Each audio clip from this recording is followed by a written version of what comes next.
Assalamualaikum. Assalamualaikum warahmatullahi wabarakatuh.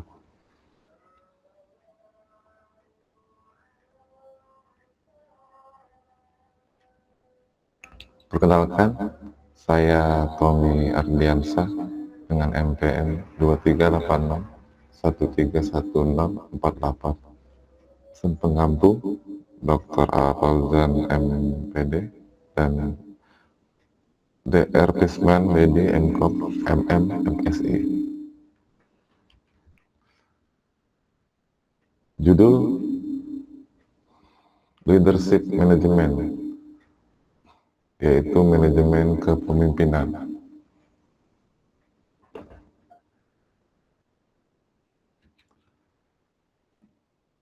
Seperti yang terlihat, manajemen kepemimpinan merupakan sebuah skill untuk mengatur suatu organisasi atau perusahaan dengan bekal kemampuan yang mumpuni di bidang pengarahan, pengaturan, dan kepemimpinan. Kepemimpinan itu sebuah proses, yakni proses yang bisa mempengaruhi individu dengan memanfaatkan potensi kekuatan mereka untuk menghasilkan sesuatu yang lebih besar. Teori dari Blanchard 2007. The capacity to influence others by unleashing their power and potential to impact the greater good. Tambahan teori pendukung tentang apa itu leadership dan leadership management seperti tertera pada layar berikut ini. Kemampuan memimpin sebuah grup atau individual yang disebut dengan kepemimpinan. Mempengaruhi, mengarahkan, dan memberi inspirasi tim, khususnya anggota tim, secara personal maupun kelompok.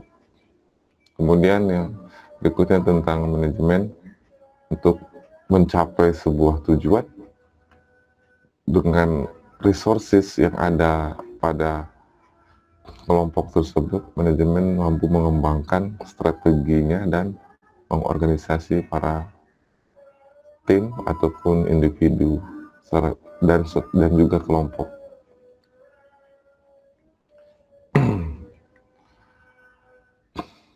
Jadi yang sangat diperlukan dalam manajemen kepemimpinan yang pasti adalah efektif. Efektifnya dengan ada responsibility, ada sistem, ada power, banyak tertera kriteria untuk mencapai level pemimpin, yaitu manajemen kepemimpinan. Berikutnya, ini sebuah grafik tentang bagaimana cara skema dari leadership management. Bisa dilihat di layar bahwa developing people relationships and teams. Di situ ada vision and purpose, kemudian ada people leadership. Dan manajemennya ada team goals dan system. Dan ada monitoring performance. Doing things right with individual people and things. Getting things done, bagaimana mencapai tujuan secara bersama-sama, bukan hanya sebagai pemimpin tapi sebagai keseluruhan tim. Berikut ini teori pendukungnya dari Coaches dan Posner 2007. Effective leadership behavior itu seperti yang tertera pada layar. Inspires a shared vision. Kemudian models the way, ada tambahannya tantangan dalam belajar, mencari improvement juga, kemudian mampu beraksi mendukung tim atau tujuan dari visi dan misi sebuah lembaga atau organisasi. Kepemimpinan mengembangkan orang-orang, dan menjaga hubungan secara tim. Kemudian manajemen relates terhubung ke arah bagaimana sesuatu yang sudah direncanakan untuk berhasil dicapai, dan memastikan bahwa semua tugas yang dibutuhkan sempurna dilakukan sesuai dengan standar SOP yang sudah ditentukan. Terlihat jelas di sini ada sebuah kesimpulan, walaupun masih ada beberapa konsep lain seperti kepemimpinan itu tak sekedar sebuah gelar, tapi juga bagaimana motivasi, menginspirasi, dan membimbing tim untuk mencapai tujuan bersama. Kemudian menciptakan juga lingkungan kerja yang menjunjung tinggi kolaborasi, inovasi, sehingga kelak untuk menjadi pemimpin yang luar biasa memahami prinsip-prinsip inti kepemimpinan. Hal pertama seperti kepercayaan. Ini pondasi manajemen pemimpin yang efektif, yang pasti harus mempunyai sifat bersikap dan bersifat jujur, transparan, dan dapat diandalkan. Untuk membangun hubungan yang kuat dengan tim, harus ada namanya kepercayaan. Jadi kepercayaan dan hubungan itu menjadi modal bagi pemimpin dalam mengeluarkan potensi penuh dari semua anggota tim. Yang pasti, seorang pemimpin harus hebat dalam memberi inspirasi, motivasi untuk mencapai tujuan to be things done yang tadi terserah.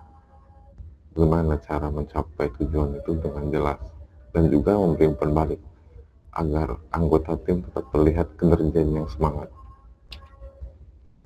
Yang pasti tambahannya memberdayakan anggota tim dengan mendelegasikan tugas dan mendelegasikan tanggung jawab. Berikan otoritas penuh dan sumber daya yang diperlukan untuk sukses, dengan harapan memberdayakan tim. Pemimpin menumbuhkan rasa kepemilikan dan akuntabilitas, sehingga individu bertumbuh dan kontribusi terhadap kesuksesan berorganisasi. Tambahannya, budaya kerja yang positif untuk manajemen pemimpin, untuk mendorong kolaborasi, inovasi, dan keseimbangan kehidupan kerja. Sehingga dengan memprioritaskan budaya kerja yang positif, pemimpin dapat meningkatkan keterlibatan anggota tim atau karyawan dan keberhasilan organisasi secara keseluruhan. Memotivasi dan mendorong anggota tim untuk mencapai kinerja yang tinggi, ini yang disebut dengan komunikasi. Jaga komunikasi, sehingga nanti tujuan dan manfaat perubahannya, misalkan berbelok atau melenceng, bisa diatasi dengan berkomunikasi, sehingga anggota tim mampu diarahkan untuk adaptasi ulang dan bertahan untuk mencapai tujuan yang sudah ditentukan di awal perubahan untuk mencapai tujuan yang sudah disepakati. Tambahannya adalah keterampilan kepemimpinan dapat dikembangkan learning by doing, belajar sambil melakukan, berinvestasi dalam pembelajaran berkelanjutan, dan untuk meningkatkan keterampilan para anggota tim. Kemudian para pemimpin juga menganut refleksi diri dan terbuka untuk belajar dari pengalaman kesalahan yang sudah dilakukan, sehingga dengan komitmen pada pertumbuhan pribadi, para pemimpin harus mengeluarkan potensi mereka dan menjadi pemimpin yang lebih unggul. Empati juga perlu untuk pemimpin yang efektif, merangkul emosi, merangkul pengalaman anggota tim, menunjukkan kasih sayang serta dukungan yang sangat penuh ketika mengalami masa sulit, sehingga kelak para pemimpin membangun koneksi yang lebih kuat dan lingkungan kerja yang peduli dan inklusif. Manajemen kepemimpinan yang efektif ini memerlukan komitmen terhadap perbaikan terus-menerus, saling belajar, saling berinovasi, memberdayakan otoritas penuh kepada anggota tim untuk mencapai tujuan yang sudah disepakati di awal. Yang pasti, pemimpin juga menerima perubahan dan memperhitungkan apa saja risiko untuk mencapai kemajuan sebuah tim, secara tim kecil ataupun luas, yaitu organisasi atau lembaga. Dengan memupuk pola pikir perbaikan yang berkelanjutan, para pemimpin dapat tetap menjadi yang terdepan dan meraih prestasi kesuksesan jangka panjang.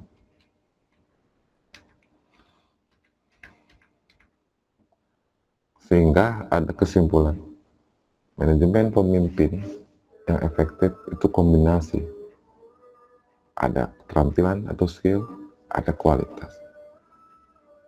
Dibuktikan dengan bersinergi kepada semua anggota tim, baik kecil maupun besar, yaitu secara keseluruhan lembaga ataupun organisasi.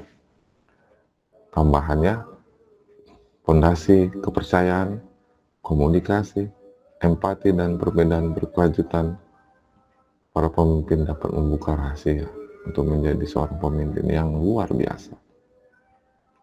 Kepemimpinan bukan sekedar gelar atau makom, tapi tentang inspirasi, membimbing orang menuju sukses. Inilah rahasia manajemen kepemimpinan yang memberikan dampak positif. Itu saja dari saya, dan saya akhiri dengan Assalamualaikum warahmatullahi wabarakatuh.